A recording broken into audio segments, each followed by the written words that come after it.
இவ பொண்ணு வந்து ஒரு பொம்பளை பொண்ணுக்கிட்ட தான் குடும்பம் நடத்திட்டு இருக்கா. இதை பற்றி மைக்கை போட்டுக்கிட்டு உட்காந்து பேசலாமே. என் பொண்ணு வந்து கலாச்சார சீர்கெடுக்கிறதுக்காக விஷயங்கள்லாம் பண்ணிக்கிட்டு இருக்கா.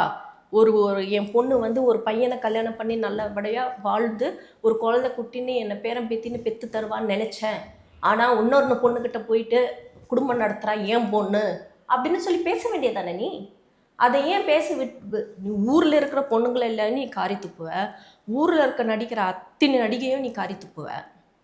ஆனால் உன் வீட்டில் ஒரு சாக்கடை ஓடிச்சுன்னா அது கதவு சாத்திப்பியா? நான் கேட்குறேன். இவெல்லாம் என்ன மாதிரி ஒரு சாபம் வரும் இவனுக்கு? எல்லாருடைய சாபத்தை போட்டுக்கிறான். என் விஷயத்தில் ஆதாரங்கள் இருக்குது. அவன் வந்து ராஜ்கண்ணன் அவர் கால் பண்ணி பேசினார், ஆடியோ ரெக்கார்டெல்லாம் அனுப்புனார் அப்படின்ட்டு.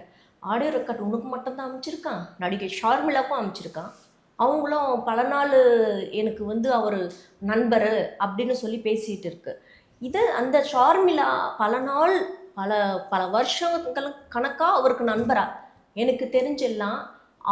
அவனுக்கு ராஜ்கண்ணனுக்கு ஃப்ரெண்ட்ஸ் எல்லாம் யார் யார் இருக்காங்கன்னா இந்த ஃபீல்டில், ஒன்று கொக்கைன் ஃபுல்லாகவே சப்ளை பண்ணுறவங்க, இல்லையா இந்த பொம்பளைங்களை கொடுக்கும், இந்த கேர்ள்ஸ் எல்லாம் கொடுக்குறது.